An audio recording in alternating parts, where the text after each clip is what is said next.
علی بھائی پاکستان اگلے 100 سال ترقی کی طرف بڑھتا ہوا نظر نہیں آ رہا. جمہوری نظام سے بہتری آئے گی یا خلافت سے؟ میرے بھائی نہ خلافت سے کچھ ہونا ہے نہ ڈیموکریسی سے کچھ ہونا ہے. وہ غامدی صاحب والی بات ہے, ہم نے کافروں کے رول بھی ایمانداری سے اپلائی کیے ہوتے ہیں نا, تو اس کی برکات بھی نظر آ جاتی. جب قوم کے چھوٹے سے لے کر بڑا تک ہر شخص دوسرے سے قربانی مانگ رہا ہے, خود کوئی قربانی کرنے کے لیے تیار نہیں ہے, تبدیلی کہاں سے آنی ہے میرے بھائی؟ کبھی نہیں آنی. یہ جتنے لوگ آ کے آپ کو غریبوں کا درد بتا رہے ہیں, ان سے یہ پوچھیں کہ تم لوگ کیوں اتنے بڑے بڑے محلات میں رہ رہے ہو؟ کیا امریکہ کا پریزیڈنٹ 300 کنال کے گھر میں رہتا ہے؟ بتائیں. کیا امریکہ کے پریزیڈنٹ کی زمینوں میں کئی گھنٹوں تک ٹرین چلتی رہے اور اس کی زمینیں ختم نہ ہو؟ کیا امریکہ کے پریزیڈنٹ نے پورا سٹی اپنا آباد کیا ہوا ہے جس میں ہاسپٹل اپنی ساری فیملیز رہ رہی ہیں؟ میں نے ساروں کے نام لے دیے بغیر نام لیے. تقریریں ان کی سنیں, پھر سے پوچھے تم سب لوگ 70 سال کے ہو چکے ہو, سارے ہو چکے ہیں 70 سال کے آلموسٹ. ہمارے جتنے پولیٹیکل لیڈرز ہیں اس وقت بڑے, نواز شریف صاحب, زرداری صاحب, مولانا فضل الرحمان صاحب, عمران خان صاحب, ان سے پوچھو کہ اب تم نے کتنا عرصہ زندہ رہنا ہے یار؟ چلو 100 سال کیلکولیٹ کر لو, ویسے تو مجھے نہیں لگتا ان میں سے کوئی 100 پہ پہنچے گا. 100 کے حساب سے کیلکولیشن کر کے اپنا پورا معاملہ رکھ لو, باقی دے دو نا یار. قوم کا درد سینے میں ہر دوسرے دن دودھ اترا ہوتا ہے اس قوم کے لیے آپ کے, ٹھیک ہے؟ تو یار اپنی جیب ڈھیلی کرو نا, خود اپنا لیونگ سٹینڈرڈ تھوڑا سا نیچے لے آؤ, اور وہ مال اللہ کی راہ میں خرچ کرو. ہم نہیں کہتے کہ تم پاکستان کی اسٹیٹ بینک کے پاس وہ مال رکھواؤ, نہیں, خود اپنے ہاتھوں سے خرچ کر دو, جہاں بہتر سمجھتے ہو لگاؤ. ایک ایک جلسے پہ ان کے 10 15 کروڑ روپیہ لگ رہا ہے, اور نکل رہا کیا اس میں سے؟ چند ٹی وی اینکرز کی نوکری کہ وہ اس جلسے میں ہوئی ہوئی تقریر کو ڈسکس کریں گے. وہ سرکار تقریر آپ گھر بیٹھ کے کر لیں سوشل میڈیا کے ذریعے, تب بھی آپ کی تقریر جو آپ نے بونگیاں ارشاد فرمانی ہیں وہ ڈسکس ہوں گی. وہ بونگیاں آپ گھر میں بیٹھ کے ایک ویب کیم کے اوپر یا ایک کوئی کیمرہ لگا کے اس میں مار لیں تو ٹی وی اینکرز کی نوکری پھر بھی کھل جائے گی. اس کے لیے 15 کروڑ کا جلسہ کروانے کی کیا ضرورت ہے؟ 10-15 کروڑ ایوریج ہوتا ہے وہ لائٹنگ کا, اور باقی سارے خرچے آپ دیکھیں خود بتاتے ہیں. اب مجھے بتائیں یہ اتنے جلسے کروا رہے ہیں تو کیا ان کے گھروں میں کوئی سونے کے درخت لگے ہوئے ہیں جو توڑ رہے ہیں؟ اور اپنی جیب سے نہیں لگا رہے, یہ آپ کا ہی پیسہ ہے جو ان کے ساتھ بیٹھنے والے 2 نمبر لوگوں نے لوٹا ہوا ہے, اور وہ اپنے لیڈرز کے اوپر لگا رہے ہوتے ہیں. انہی لیڈرز کی ناک کے نیچے انہوں نے یہ حرام کمایا ہوتا ہے, اور ان میں وہ لیڈر بھی شامل ہیں جو کہتے ہیں کہ جی ہم نے کبھی حرام نہیں کھایا. ہم کب کہتے ہیں کہ حرام آپ نے کھایا نہیں ہے, لیکن اربوں کا حرام آپ کے نیچے کھایا گیا اور آپ نے آنکھیں بند کی, تو گویا کہ آپ مجرم ہیں, کیونکہ رعیت کے بارے میں آپ سے سوال ہوگا. صحیح مسلم میں حدیث ہے کہ سب سے برا گڈریا وہ ہے جو حکمران گڈریا ہے. جیسے ایک گڈریا بھیڑ بکریوں کی حفاظت کرتا ہے نا, حکمران بھی اپنی قوم کی حفاظت کرتا ہے کہ اگر اس نے انصاف نہ کیا تو اس پہ جنت حرام ہے, تو مارا گیا نا وہ. یہاں اگر وہ حفاظت نہیں کر سکا تو اس کی بکری ماری جائے گی, لیکن حکمران اگر رعایا کی حفاظت نہ کر سکا تو حکمران مارا گیا, وہ جہنمی ہو گیا. پھر بخاری مسلم کی حدیث, تم میں سے ہر شخص نگہبان ہے اور اس سے اس کی رعیت کے بارے میں پوچھا جائے گا. پھر نبی اسلام نے گنوایا کہ ایک حکمران جو ہے وہ اپنی رعایا کے اوپر حکمران ہے اور وہ اس کی رعیت ہے, اس سے پوچھا جائے گا. ایک مرد اپنی بیوی بچوں کے اوپر حکمران ہے, ایک عورت اپنے خاوند کے مال اور اس کے بچوں کے اوپر نگہبان ہے, اس سے پوچھا جائے گا. وہاں تو کوئی دو نمبری نہیں کر رہی. نبی اسلام نے ایک ایک چیز گنوائی. تقریروں میں آپ سن لیں جی حضرت عمر نے فرمایا تھا دریائے فرات کے کنارے کتا بھی بھوکا مر گیا, مجھ سے پوچھا جائے گا. اگے بھی ٹرونا تسی کیتا ہے صرف سنانے کے لیے, اور یہ سارے اس امام کے اندر ننگے ہیں. آپ کی عقیدت کسی کے ساتھ وابستہ ہوگی, آپ کو اس کے بارے میں نہیں پتا ہوگا, اور اس کی معصوم شکل سے اور معصوم تقریروں سے آپ دھوکہ کھا کے سمجھ رہے ہوں گے کہ نہیں یہ بندہ اچھا ہے, لیکن حقیقت یہ ہے کہ سب کا پول کھل چکا ہے. ہمیں تو خیر پہلے ہی پتا تھا, آپ کو کچھ عرصے بعد پتا چلتا ہے. وہ ہمیں کوئی لوگ کہہ رہے ہوتے ہیں جناب کہ جی آپ نواز شریف صاحب نے اتنا ڈلیور کیا اس نیشن کو, آپ عمران خان کے ساتھ نواز شریف کا نام کیوں لیتے ہیں؟ اچھا, عمران خان صاحب کے ماننے والے کہتے ہیں آپ ان چوروں کے ساتھ عمران خان صاحب کا نام لے رہے ہیں, اور مولانا فضل الرحمان صاحب کے ماننے والے کہتے ہیں جناب آپ ایک عالم دین جس کی اتنی بڑی کنٹریبیوشن ہے, لاکھوں علماء اس کے مرید ہیں, ہزاروں مدارس اس کے انڈر ہیں, آپ ان لوگوں کے ساتھ مولانا فضل الرحمان صاحب کا نام لیتے ہیں. وہ سارے اپنے لیے وہی عقیدتیں رکھتے ہیں. باقی میں آپ کے ساتھ یہ ایگری کرتا ہوں کہ فرسٹ ٹائم مجھے اب یہ لگ رہا ہے کہ شاید پاکستان مستقبل قریب, شاید میں اپنی زندگی میں بات کروں گا, مجھے نہیں لگتا کہ یہ دوبارہ سے جس لیول تک کینسر پھیلا ہے یہ ریکوری ہوگی.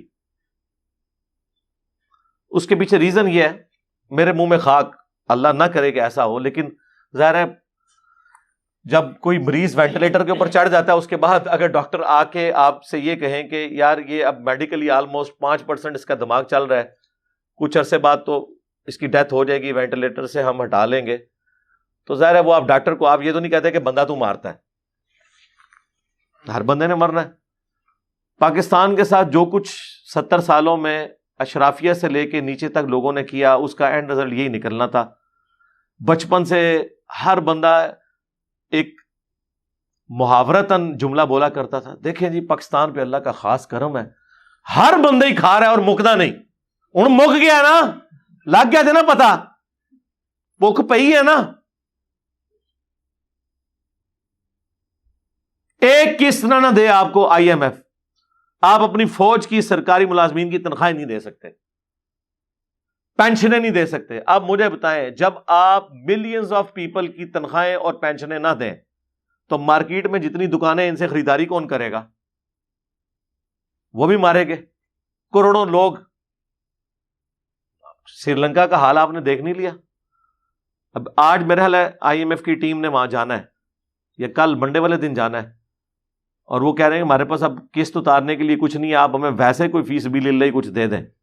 اب ظاہر ہے وہاں پہ تو آپ کو پتا ہے ایک سول وار والا سلسلہ شروع ہو گیا. حالانکہ سری لنکا کا لٹریسی ریٹ اس پورے ایریے میں سب سے زیادہ ہے, لیکن وہ تھیندے تھین جاتا ہے بندہ. پاکستان کے ساتھ بھی یہی ہو رہا ہے, جو آتا ہے اپنا نیا تجربہ کرتا ہے, وہ فلاپ ہوتا ہے, پھر وہ فلاپ ہونے کے بعد معافی نہیں مانگتا, پھر ایک اور نیا تجربہ کرواتا ہے اور اپنے گناہوں کا بوجھ کسی اور کے اوپر ڈالتا ہے. اب یہ اس وقت جو موجودہ حکومت ہے جس نے جاتے جاتے یعنی جنہوں کہتے ہیں کہ اڑدا تیر جڑا بغل ہی لے لیا. رات کو میں عمران خان صاحب کا پروگرام دیکھ رہا تھا آفتاب اقبال صاحب کے ساتھ, تو دیکھیں انہوں نے تو بڑی اچھی بات کی ہے, اگرچہ وہ پریکٹیکلی ہمیں پتا ہے کہ اس کے پیچھے حقیقت کیا ہے, چلے ہم اس نظام رکھتے ہیں. انہوں نے کہا کہ جی اگر یہ کہتے ہیں کہ یہ بیڑا غرق میں نے کیا ہے یا میری وجہ سے ہوا ہے, تو میں تو کہہ رہا تھا مجھے نہ نکالو,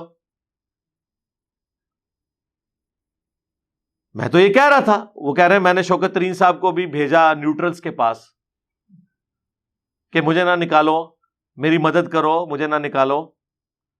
تو اسی لیے میں نے بھیجا تھا تاکہ میں اس چیز کو ہائی لائٹ کروں کہ اکانومی نیچے آ جائے گی. اور وہ کہتے ہیں کہ اگر یہ میری وجہ سے ہونا تھا تو مجھے تو خود بھاگنا چاہیے تھا نا, اگر میں نے آئی ایم ایف سے کمٹمنٹ کی ہوئی تھی. جی سر آپ نے کی ہوئی تھی, اب آپ نہ یہ کام کریں یار, کیوں آپ ہماری زبان کھلاتے ہیں.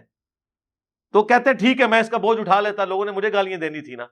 اب یہ بات ان کی لاجیکل درست ہے, اسی لیے میں نے پہلے دن مخالفت کی تھی کہ جس طریقے سے نواز شریف صاحب کو 2017 میں نکالا گیا عدالتوں کے ذریعے, پیسہ کوئی ریکور نہیں ہوا, اقامے پہ فارغ کیا گیا,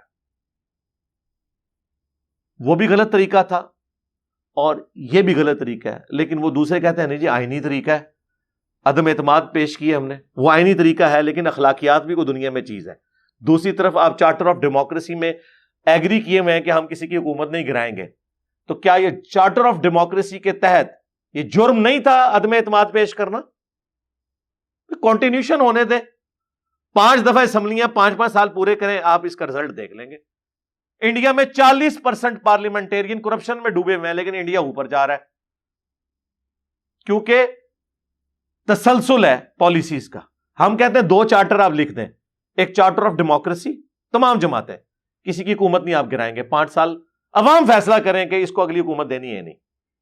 اور دوسرا چارٹر آف اکانومی, جو اکنامک پالیسیز بنے گی وہ مل بیٹھ کے ہوں گی, حکومت جس مرضی پارٹی کی ہو لیکن مل بیٹھ کے ایک چیز ڈیسائیڈ ہوگی, چاہے کسی پارٹی کی گورنمنٹ آئے, ملک کی پالیسیز ویسے ہی چلتی رہے.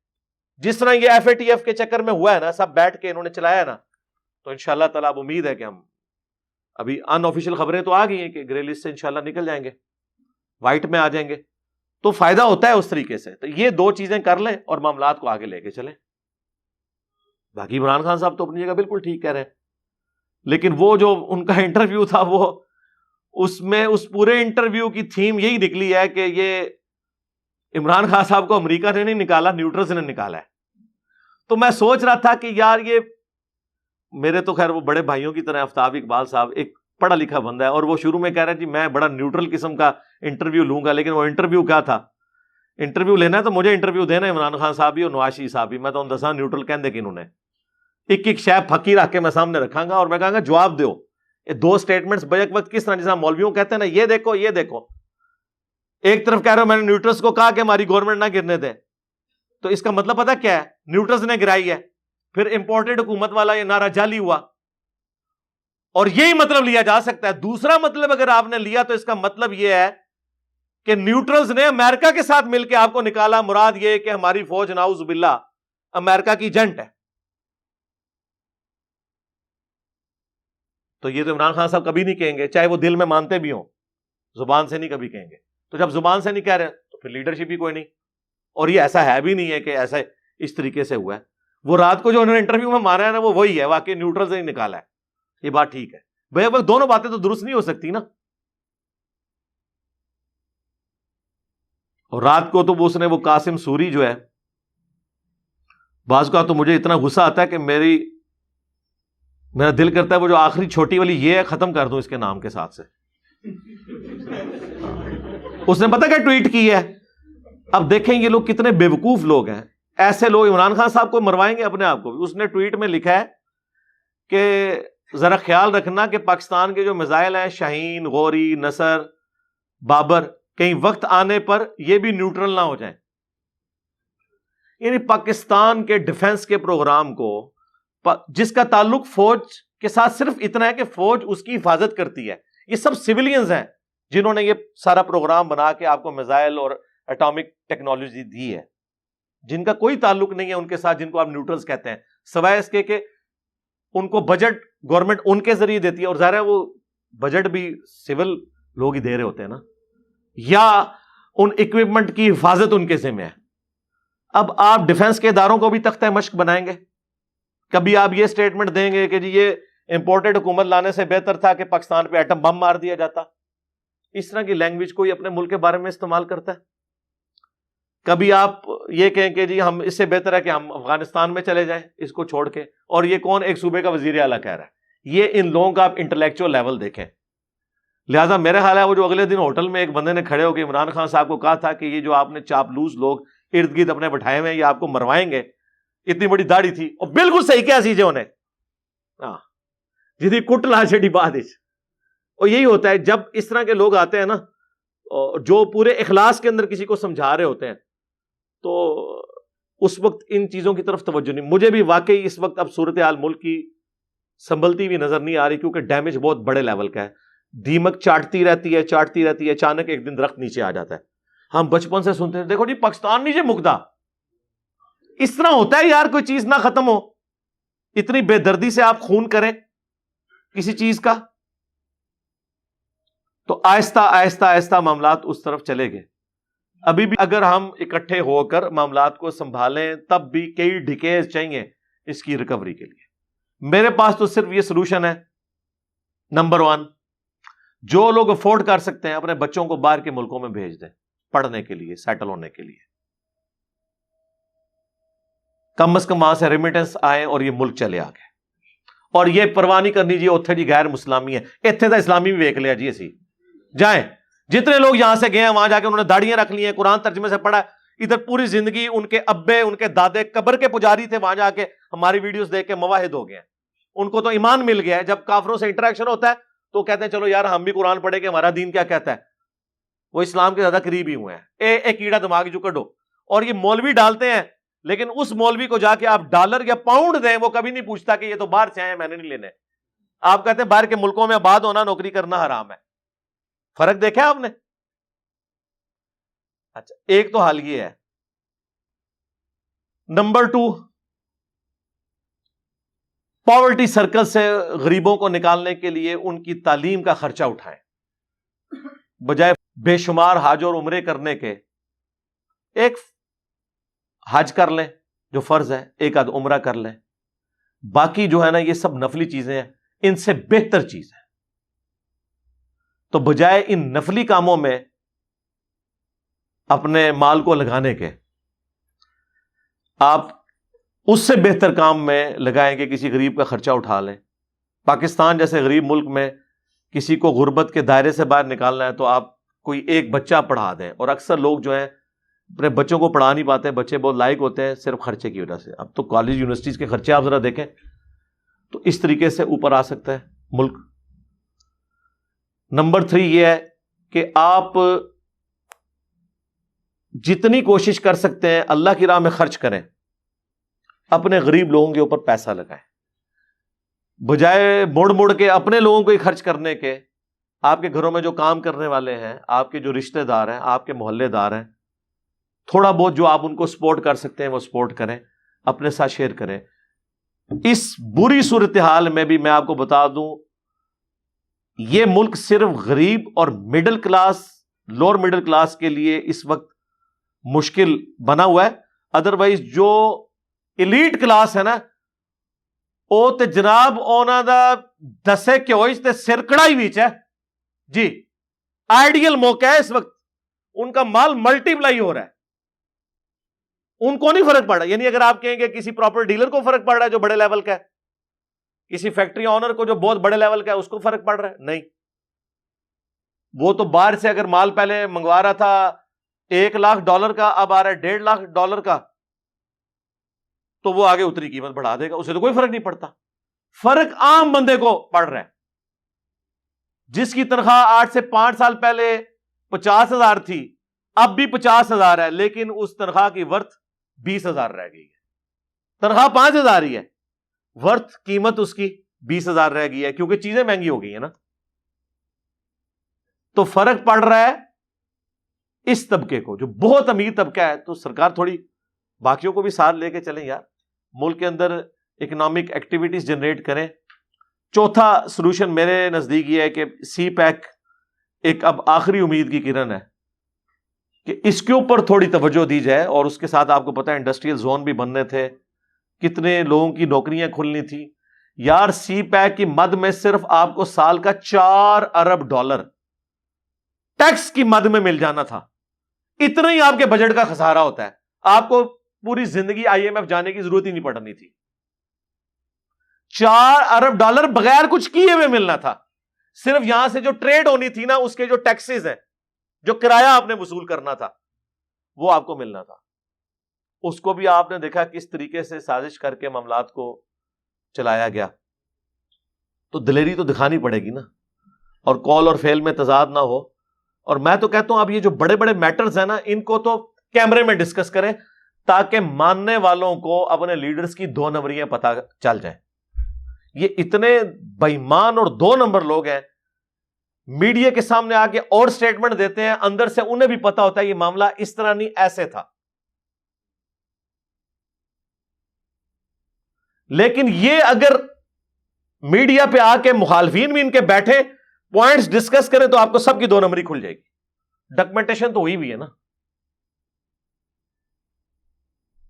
یہاں بات کر رہے ہوں گے ہم رشیا سے تیل لے رہے ہیں, ادھر رشیا کا سفیر کہہ رہا ہوگا جناب ہمارے ساتھ تو کوئی ایسی بات ہی نہیں ہوئی ہے, نہ کوئی ایگریمنٹ ہوا ہے. ہاں ایک لیٹر ہے, وہ بھی آخری دن کسی نے لکھ دیا تھا گونگلوں سے مٹی جھاڑنے کے لیے. اور جس نے لیا تیل دیکھیں کیسا تیل نکالا ہے اس کا, انڈیا کا. عربی جو کبھی گستاخانہ عبارتوں پہ منہ نہیں کھولتے, کبھی فرانس کا بائیکاٹ نہیں انہوں نے کیا, کبھی ہالینڈ کا نہیں کیا جنہوں نے حکومتی لیول کے اوپر رسول اللہ کے خاکے بنوائے. ایک جملہ نہیں یہ بول سکے, ان کی پروڈکٹس کا بائیکاٹ نہیں کیا. انڈیا کے ایک ٹی وی ٹاک شو میں ایک عورت نے, ایک مسلمان نے ایک بکواس کی, اس کے جواب دیتے ہوئے اس نے بکواسیات کی, اس بات کو اٹھا کے جس کے بعد اس نے معافی بھی مانگی, اس پہ مقدمہ بھی ہوا, اس کو اتنا ہائی لائٹ کیا کہ پروڈکٹس کا بائیکاٹ کر دیا. تو آپ کو سمجھ آنا چاہیے کہ گھالوچ کوئی اور ہے پیچھے. پھر آپ کو پتا ہے وہ ہیں جن کو عمران خان صاحب امپورٹڈ کہتے ہیں. ٹھیک ہے, تو بہت بڑے لیول کی گیم ہو رہی ہوتی ہے. یہ اتنا آسان معاملات کو لے کے چلنا نہیں ہوتا. بہرحال ان تمام چیزوں کے باوجود ہم نے تو یہیں پہ رہنا ہے. علادہ بات ہے, جو ہمیں محب الوطنی کے درس دے رہے ہیں, جو ہمیں ملی ترانے سنا رہے ہیں, ان سب کے پاس ڈبل نیشنلٹیز موجود ہیں. نہ بھی ہوں, باہر ان کے معاملات بالکل سیٹل ہیں. شہباز شریف صاحب جس وقت چاہیں باہر سیٹل ہو سکتے ہیں, کوئی مسئلہ نہیں ہے. زرداری صاحب کے لیے کوئی مسئلہ نہیں ہے. عمران خان صاحب کے تو بچے باہر ہیں, ایکس بیوی باہر ہیں, ان کے لیے بھی کوئی مسئلہ نہیں ہے. کسی کے لیے کوئی مسئلہ نہیں ہے. نواز شریف صاحب ایسے ہی باہر بیٹھ کے محب الوطنی کے درس ہمیں دے رہے ہیں. اور ایک مکے لہرانے والے محب الوطن ایکس ہمارے ڈکٹیٹر صاحب تھے, وہ بھی ماشاءاللہ باہر بیٹھ کے تو ہاسپٹل سے محب الوطنی کے درس دے رہے ہیں, جو آج کل شاید وہ واپس بھی ان کو لانے کے سوچ رہے ہیں. باہر جا کے سارے ماشاءاللہ درس دیتے ہیں. اور حقیقت بات ہے جو میں اکثر کہتا ہوں نا, کہ ایئر کنڈیشن گاڑی میں بیٹھ کے, ایئر کنڈیشن کوٹھی کے اندر بیٹھ کے جھولے پہ جھولتے ہوئے یہ کہنا اللہ کے نبی چٹائی پر بیٹھتے تھے, یہ بہت آسان ہے, کیونکہ آپ نے تو چٹائی پہ بیٹھنا ہی نہیں ہے. اسی طریقے سے ہمارے پولیٹیکل لیڈرز کے لیے اس طرح کے بھاشن دینا, ہمارے ریاستی اداروں کے بڑوں کے لیے ریٹائرمنٹ کے بعد عیاشی کی زندگی گزارتے ہوئے یہ کہنا کہ پاکستان ہی ہمارا اوڑھنا بچھونا ہے, ہم نے اسی مٹی میں مرنا ہے. ٹھیک ہے, وہ صحیح کہہ رہے ہوتے ہیں, مرنے کے بعد لاشیں ہی ادھر آتی ہیں, وہاں نہیں دفناتے, اس لیے وہ کہتے ہیں کہ اسی مٹی میں مرنا ہے. اس مٹی میں جینا نہیں ہے, مرنا ہے. اور تمہارے جنازے ہم نے پڑھنے آ کے ادھر, اور جدھر تم نے پوری زندگی گزارنی ہے وہاں کسی نے تمہارا جنازہ نہیں پڑھنا. وہ جینا مرنا اس مٹی کے لیے نہیں ہوتا, صرف مرنا مرنا ہی ہوتا ہے. اور بھی مرنے کے بعد یا حالت نزع میں, یا جب ڈاکٹرز جواب دیتے ہیں, آپ کو جو ہے نا کہانیاں کرا کے رکھی ہوئی ہیں. تو اب اس میں ایجوکیٹ ہونے کی ہمیں بھی ضرورت ہے, ہمیں بھی پتہ چل جانا چاہیے. باقی ان تمام چیزوں کے بعد اسی سسٹم میں رہ کے آہستہ آہستہ لوگوں کو ایجوکیٹ کریں, انشاءاللہ تعالیٰ بہتری آئے گی انشاءاللہ. بینک سے سودی قرض پر خریدی کی گاڑی کا سود کیسے ختم کیا جائے؟ کوئی طریقہ نہیں ہے جی, یہ لینے سے پہلے پوچھنا تھا نا. آپ تو بھگتے ہیں, اے نہ کہی ہوگے آیا جے غوری. ہاں, کیسے جاہل لوگ ہیں یار, کہ جی آئی ایم ایف نے ہم سے قرضہ مانگا تو اسی کہنے سے آیا جے غوری. تو آڈے غوری اللہ دے بندو ایک سینکشن لا دینا تو آڈے مرے اور زندہ سارے بابے نکل کے بھی نا اس ایشو کو ایڈریس نہیں کر سکتے. کیڑی جگہ بیٹھے ہوئے ہو تسی اللہ دے بندے ہو. آپ لوگ سمجھ رہے ہیں کہ ایک گاڑی جس کا انجن خراب ہو گیا اسے آپ پینٹ کر کے چلا لیں گے دعائیں پڑھ کے, یا وہ پٹرول کے اوپر آپ پڑھ کے سورۃ الکوثر اتنی دفعہ پھونک دیں گے اور وہ اتنا عرصہ چلے گی. اس طرح نہیں ہوتا. دنیا کو اللہ نے ان چیزوں کے ساتھ جوڑا نہیں ہوا یار, دنیا اللہ نے اسباب کے ساتھ جوڑی ہوئی ہے. تو جب یہ آپ نے سودی قرضہ لیا تو اب آپ نے سود اتارنا ہے ان کا. یہ نہیں کہنا کہ جناب سود تو اسلام میں حرام ہے تو ہم نے نہیں دینا. ہاں, وہ آپ کو دینا بھی ہوگا, اس کا گناہ بھی آپ کو کاٹنا ہوگا, اس کے اوپر توبہ کرنی ہوگی, چونکہ آپ کمٹمنٹ کر چکے ہیں نا. پہلے پوچھتے ہیں نا تو ہم منع کرتے ہیں نا. پاکستان سودی نظام معیشت سے کیسے آزاد ہو سکتا ہے؟ بہت ٹائم چاہیے میرے بھائی. اس کے لیے یہ چیز ضروری ہے کہ ہماری اپنی اکانومی مضبوط ہو. سودی نظام سے ہم کیسے آزاد ہوں گے جب ہمارے پورے کے پورے معاملات قرضے کے اوپر چل رہے ہیں. یہ سود اس لیے ہمیں لینا اور دینا پڑتا ہے نا کہ ہمارے پاس پیسے ہی جنریٹ نہیں ہو رہا ملک کے اندر. سودی قرضے ہم اٹھاتے ہیں, اسی سے ہم اپنے فوجیوں کی بھی اور باقی سرکاری ملازمین کی تنخواہیں بھی دیتے ہیں. انٹرنل ڈیٹ بھی اٹھایا ہوا ہے بینکوں سے, ایکسٹرنل ڈیٹ بھی اٹھایا ہوا ہے. تو یہ پورے کا پورا یہ نظام ایک دن میں نہیں ٹھیک ہوگا. یہ تو بھوک پڑی ہوئی ہے نا اصل میں, آپ یہ سمجھیں. یہ سوال اگر سعودی عرب میں کوئی کرے تو جن کی اکانومی اتنی مضبوط ہے, جن کے پاس نیچرل ریسورسز اتنے زیادہ ہیں, آپ دیکھیں ان کو بھی اندازہ ہوا ہے کہ تیل کچھ عرصے بعد ظاہر ہے نان رینیویبل ریسورس ہے نا, یہ تیل ختم تو ہو جانا ہے, تو وہ اب دوسری چیزیں کر رہے ہیں. اندازہ کریں گندم سعودی عرب ایکسپورٹ کر رہا ہے اور پاکستان امپورٹ کر رہا ہے فخر کے ساتھ کہ ہم رشیا سے گندم لینے والے ہیں. میں کہ کمائے ہوتے ہیں. رشیا برفانی علاقہ وہ آپ کو گندم دے رہا ہے اور دنیا میں سونے کی چڑیا سب کانٹیننٹ کا علاقہ جسے پوری دنیا کو گندم دینی چاہیے وہ گندم لے رہا ہے. یہ آپ اندازہ لگا لیں. تو سعودی عرب نے دیکھیں اپنے الٹرنیٹو چیزیں سبزیاں اگانا شروع کر دی ہیں. سائنٹیفکلی انہوں نے گوروں کو ہائر کر کے, کوئی ادھر کوئی بابا نہیں جسے کوئی نگاہ ماری ہے, لیکن دیکھیں کیا انہوں نے کھیت اگا لیے ہیں وہاں پہ. پوری ڈاکومنٹریز ہیں کہ کس طریقے سے انہوں نے اس چیز کو کیا ہے. پہلے سیٹلائٹ امیجز لی ہیں, ان کو بتایا گیا کہ ان علاقوں میں کسی زمانے میں سمندر ہوتے تھے, اب یہاں کے اوپر ریگستان ہے, لیکن اگر آپ یہ یوں کر لیں, اتنی زمین نیچے کھول لیں, اتنی مٹی نکل آئے گی, اور آپ وہاں پہ فلڈ واٹرنگ نہ کریں بلکہ بارش کی طرح تھوڑا سا پانی برسا دیں. بارش بھی تو ایک دفعہ ہی ہوتی ہے نا اور فصل نکل آتی ہے. یہ جو ہم نے اتنا پانی کا دھانا کھولا ہوتا ہے یہ ضرورت ہی نہیں ہے, پانی ہم ضائع کر رہے ہوتے ہیں. تو اس طرح انہوں نے کر کے دیکھ لیں کیا کچھ نہیں اگا لیا. اسپین چند سال پہلے کی بات ہے کہ انہوں نے زیتون کی وہاں پہ درخت لگانے شروع کیے موٹر وے کے آر پار 500 کلومیٹر تک. آج دنیا میں سب سے بڑا ایکسپورٹر ہے وہ زیتون کے تیل کا, اور کتنی مہنگی آئٹم ہے. پاکستان میں تو اس سے زیادہ, ویسے پاکستان میں بھی اب ماشاءاللہ کو معاملات بہتر ہونا شروع ہیں, لیکن ظاہر کمٹمنٹ کوئی نہیں نظر آتی کسی کی بھی. وہی میں نے کہا جب تک آپ چارٹر آف ڈیموکریسی اور چارٹر آف اکانومی نہیں لکھتے یہ ملک سیدھی پٹری پہ چل نہیں سکتے. دنیا میں جو مرضی حکمران آ جائے پاکستان کے اندر وہ ان دو چیزوں سے نہ ہٹ سکے, وہ پابند ہو اس کا, اور اسے انشور کرے جوڈیشری کہ خبردار کوئی چیز وائلیٹ کی اٹھا کے پرے ماریں گے تمہیں بھی اور تمہارے کیے ہوئے کسی ڈیسیژن کو. اس کے اوپر آپ فکس کر لیں چارٹر آف ڈیموکریسی اور charter of economy. Charter of democracy یہ کہ کوئی حکومت نہیں گرائی جائے گی جب تک 5 سال پورے نہ ہو جائے, اور چارٹر آف اکانومی یہ کہ جو فائنینشیل مستقبل کے لیے ہم نے پلان کرنا ہے 20-25 سال کے لیے وہ ساری جماعتیں مل کے کریں, کہ حکومت کوئی بھی آ جائے وہ اس کو لے کے چلے گی. یہ نہیں ہے کہ اب موٹر وے نواز شریف نے شروع کیا ہے, بے نظیر آئی ہے تو اس نے روک کے اس کو کچھ عرصے کے لیے روک لیا ہے. نہیں, یہ کام نہ ہو. اگر ایک پروجیکٹ اچھا ہے اس کو آگے لے کے چلا جائے. اگر صحت کارڈ کا ڈیسیژن عمران خان صاحب نے کیا ہے, اب جو بعد والے ہیں وہ کہیں نہیں جی ہمارے پاس تو پیسہ ہی نہیں ہے. ہاں تمہارے پاس پیسہ جو ہے لوگوں کو عیاشیاں کروانے کا موجود ہے, غریب آدمی کے علاج کے لیے پیسہ نہیں ہے تمہارے پاس, ختم کرے.